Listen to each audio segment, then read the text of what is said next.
Chapter 13. A Wolf Pact. There was blood everywhere. White feathers and a bit of wood covered the ground. A driver had been transporting a cart full of geese into the northern kingdom, and the big bad wolf pack attacked. The only thing that remained in one piece was the green floppy hat the driver had been wearing.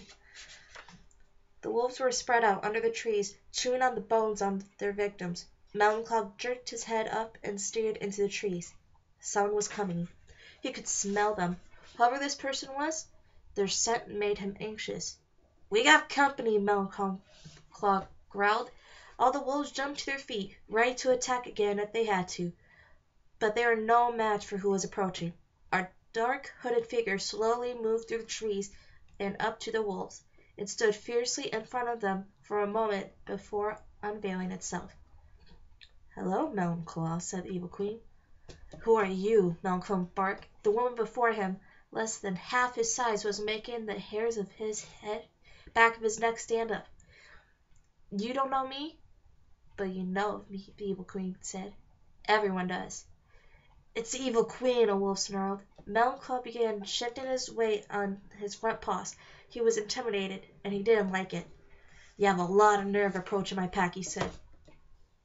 "I should have one of my wolves rip your throat out." "I dare you," the Evil Queen said. There wasn't an ounce of fear in her body. She walked closer to them, and the wolves cowered back, Mountain Claw included. "What do you want from us?" he demanded. "I've come to make a deal," she said. "We don't make deals," Mountain Claw growled. "You all want what I have to offer," the Evil Queen said. This intrigued the wolf. "What kind of deal?" he asked. "A trade," said the Evil Queen. "There are two children traveling through the kingdoms, one boy and one girl, twins. I want you to find them and bring them to me unscratched." "You want children?"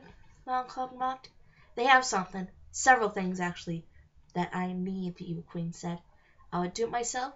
I am indisposed at the moment." "And if we bring them to you, what will you give us in return?" he asked.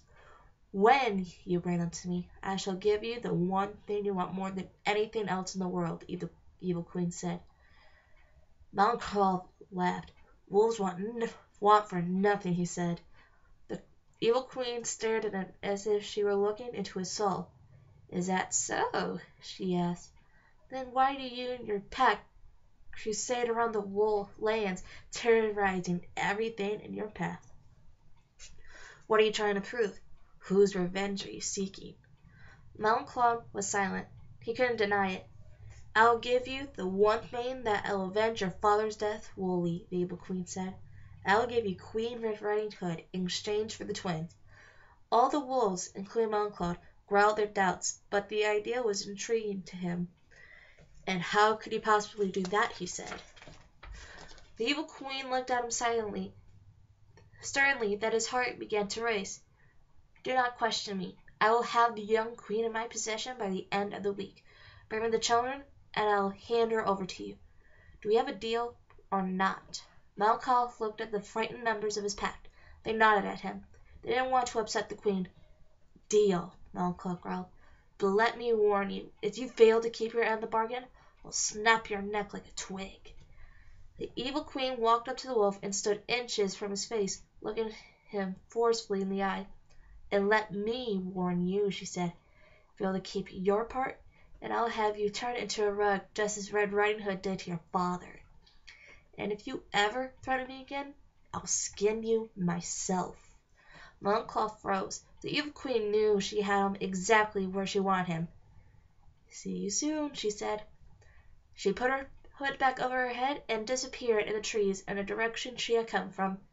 All the wolves stood for a moment, afraid to move. "What are we waiting for?" Mountain Claw shouted, his pride bruised. "We have twins to find." They charged to the horizon, howling in unison. The sound was deafening.